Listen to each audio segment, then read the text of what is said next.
Hey guys, how's it going? Today we are going to be making one of my favorite recipes. It's super easy to make. We are making avocado fudge cookies and you're gonna wanna make them ASAP.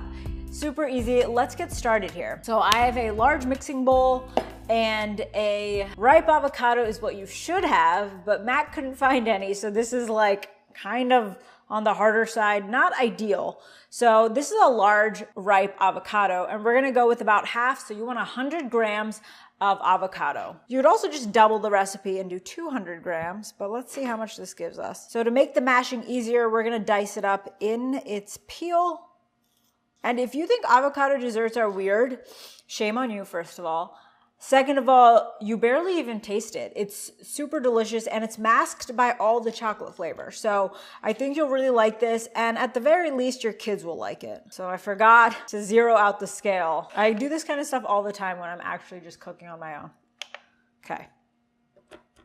And that's 88 grams. So we are gonna scoop a little more out of here. And then for using the avocado, it just replaces any other fat source you're using in a normal recipe really well, in this case especially. So like it replaces the butter. So you don't need butter because you got avocado. So now we're just gonna mash this up as best as possible. It doesn't need to be all the way mashed. And if you have a really ripe avocado, this will mash relatively easy. I normally don't like doing this part, so I would have like my son or my daughter do it. So if you have kids at home, this is great for them. They love this kind of stuff. Hand her the fork and say, mash the green, baby. Now we're gonna add 1 egg.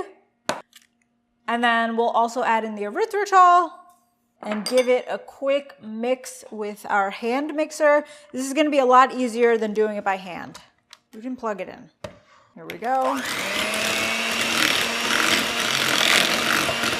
And I forgot to mention, this is also flourless, so no almond, no coconut, any tree nut allergies. Next, we are going to add in ½ a cup of cocoa powder and 1/4 cup shredded coconut. This is my personal touch. You can leave these out. And then I'm actually gonna give this a quick mix with a spoon because cocoa powder really just flies everywhere if you try to use a hand mixer. The last two ingredients are ½ a teaspoon of baking powder and 1/4 teaspoon salt. You definitely wanna hit that salt and chocolate combo. It's perfection.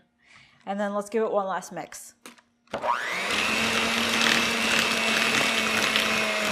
And this is your batter right here. It's a little loose, but not liquidy. Let's go get our baking sheet. So I'm gonna use a cookie scooper to scoop out the cookies. Just all the batter will turn into cookies. And these don't really like spread in the oven, so you can place them really close together, and you'll also wanna spread them out a little. If you don't have a cookie scooper, you definitely need one. It's a household necessity. Before you get your cat or dog, get a cookie scooper because you need it. We also have the oven preheating to 350, I forgot to mention. And let's scoop this out. So Matt just mentioned that macadamia nuts would be really good in this. And then I said any nut would be, and he said no, only macadamia nuts. So I think they would also like add a lot of color. Yeah, so you see the green chunks, not ideal, but if you had, especially for someone who doesn't love avocado, but if you had a ripe avocado, you wouldn't have that issue because it would have mashed up and mixed together really well. Okay, so now I'm going to press them out.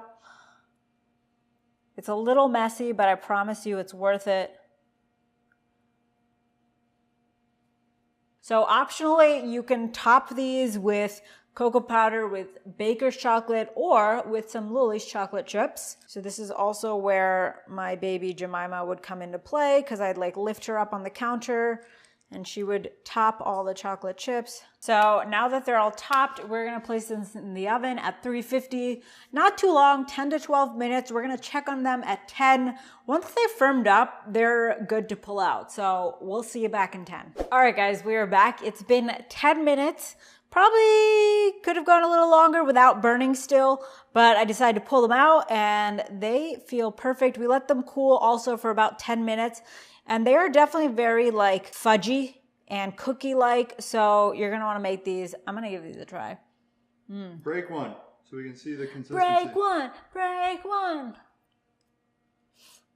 Oh, yeah. So like, it's still very soft. So good. It's just so good. I'll be honest, you can get a little of the avocado flavor.